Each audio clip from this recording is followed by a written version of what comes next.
Good morning, ladies and gentlemen. I'm meadsy69 and welcome back to the channel. Welcome, and we are going to watch the waffle tractor, however you pronounce it. What a tank this is. Now this is about to get even better. By the time this video hits, the update should be around, almost done, maybe even out in America, and these tanks will be even better with the not the equipment, the provisions, etc. that this tank is getting. It's going to be a very, very strong tank. Now this is probably becoming one of my favorite tanks in the game, and of course, the Leopard one is my favourite. This is probably now my second favourite tank in the game. It's just amazing. I mean, I'm going to do a Borzik video as well in the next couple of days. However, the Borzik I absolutely hate the tier 8 Borzik. But this I just love, and the grill I love. This is much better than the grill.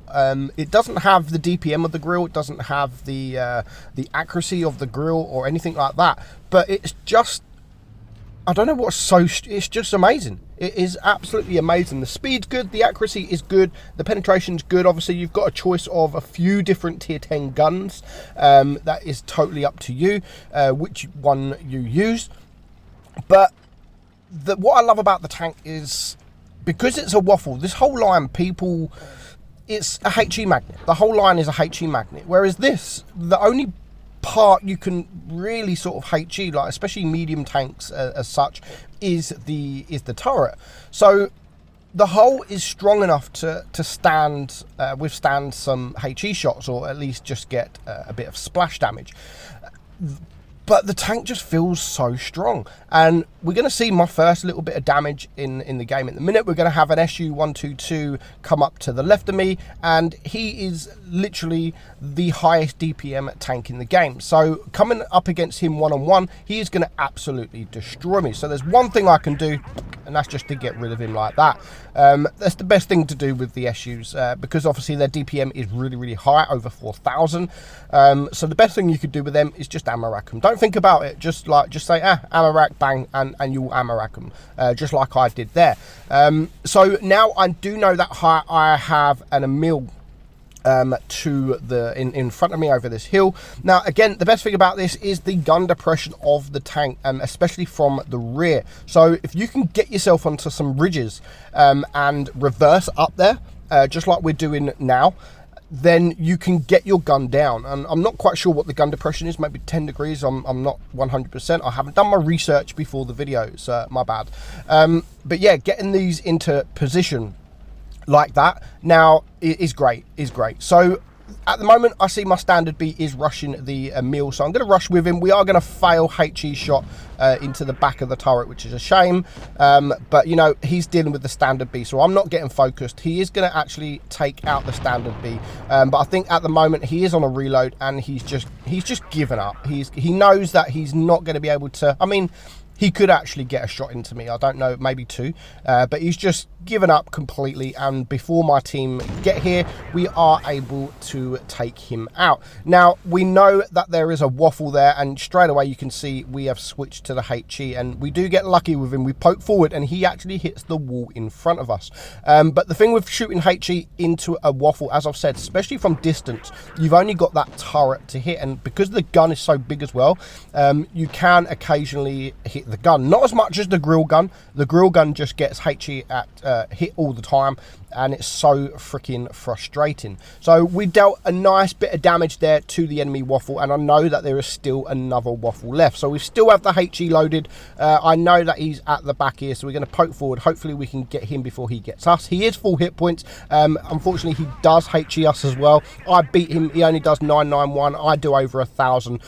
Where I have the advantage now, I have this corner, so I am actually able to hide around the corner, reload, and I can see he's not looking, so we are going to poke up, and we do take care of him. So that was a pretty nice battle, pretty nice easy battle. Because of that ammo rack, obviously we did get quite a bit of damage at 5.3k. It was only a first class. I wasn't expecting an ace. Droodles wants my noodles. This was on stream with my man Brock, who done he's done okay up there, holding all the tanks pretty much to the right side. So if you haven't grinded the waffle, definitely grind it. But one thing don't do, like don't skip it, don't rush it, because once you get to the grill, you will be a little bit disappointed. I mean, I love the grill. I absolutely love the grill. But when you play a tank like the waffle and then go onto the grill, it is kind of frustrating. So here we're going to watch just an amazing game. Hall of Fame. This is Hall of Fame. I think it's #1. Absolutely amazing battle, and you can see he's going pretty much front line. He's going to the bush. He's going to try and see if he can spot the team. He does have some shots to the left if the red team comes out, but of course this map, there's a lot of heals and it is quite hard to get these shots off from the other side of the map. So he's just going to wait. He's going to wait for his team. The Death Star's pushing up with him. I mean, him and a Death Star, there is an E100. So he's just going to be patient and he's going to wait for the opportunity to push. He doesn't want to push when he doesn't know where all the other tanks are. Now, just like me, with the SU-122 Amarak, what we're going to have here, yeah, see you later, ST. So straight away, first game, first shot, he's on 2,200 damage. So, I mean, he can just die now, and he's already done a good amount of damage thanks to that Amarak. But of course, he isn't going to stop. He isn't going to stop here. That was just a good head start to the game. Now, he has flanked around to the enemy spawn, so he is able now to get behind the enemy and just go up these hills and hopefully get some shots off. There is a few juicy targets there. There's the FV 4005 and there is a tank just behind him, which is just trying to wait, and it is a Death Star. So of course, just like everyone should do, if there's a Death Star open, you should focus the Death Star, because the Death Star can almost take out a waffle with one shot. It could do 1625.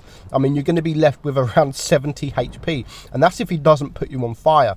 So his team are not able to hold. I mean, he does have the E100 and the Death Star come this way. That was a nice shot there into the Leopard PTA, and he's on now 2 kills and 3.5k damage. Now, he's in a good position now that these mediums could actually rush him. If they would have rushed him, it would have been a completely different outcome. But they decided to rush the Death Star instead. Now, personally, if you've got shots on a Death Star, then yeah, focus the Death Star. But if there's a tank like the waffle that can be cleared much easier than a Death Star, it's only going to take, I mean, the Peugeot here, if the Peugeot is fully reloaded, you can almost clear a waffle with your magazine, and because you're an auto reloader, you can deal damage very quickly, and it will take about 4 shots maybe to clear the waffle. So if you've got shots off on a tank like the waffle,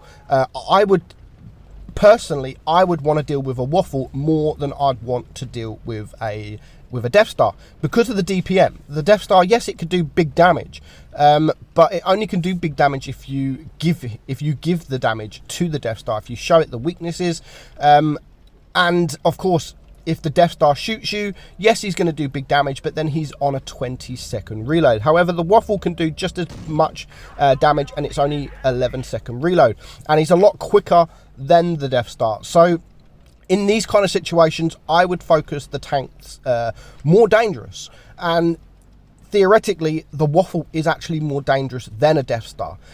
So yeah, bear that in mind. Obviously, if you do have shots on a Death Star, yeah, take it out. Obviously, try your hardest to take a Death Star out, because it can still do big damage, but you want to go for the most dangerous tanks, and everyone just automatically assumes because of the Death Star does the big massive damage, it is the most dangerous target. They don't take into account that it's got no armor, it's slow, it's got shit DPM. They just take into account the amount of damage that the Death Star can actually do.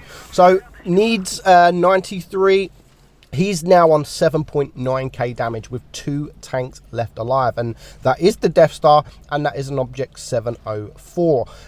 It's just him and the E100 left alive. The E100 is now spotted. Hopefully the Death Star misses. I mean, he misses the Death Star, which is unfortunate. That was pretty much a snapshot, and I don't know if he's rushing things here. I don't know if he knows he's on 7.9k damage.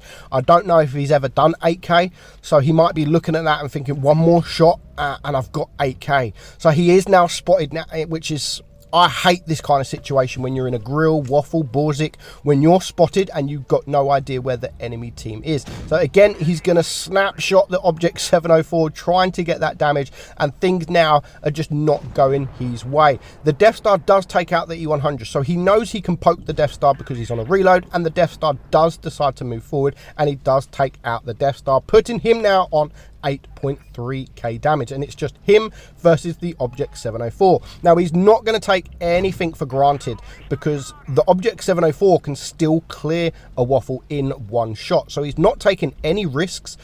He's just waiting for his opportunity.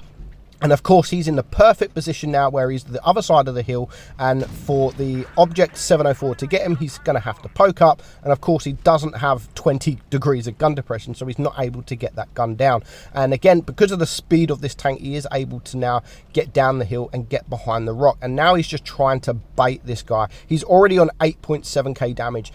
He's trying to bait a shot from him. If he's lucky enough, he may, I would not bait this way, I would bait the other way, but he did bait him. He got the shot off, and the Object 704 missed his shot. So he should now have this guy on the reload. He's got him on the speed. He can easily get around him, and he is going to clear him for his 6th kill. What an amazing game that was. 9,700 damage. What a tank this is. If you haven't played this tank, definitely go grind it, because as soon as this update hits, it is going to get even better. The same as the grill, the same as the Borzik. All these tanks are going to get better with the provisions, the reticle calibration, and the spool liner. It's going to make this tank in particular really overpowered. Hope you enjoyed it, guys. I'm meadsy69, and I'll catch you all soon. Bye bye.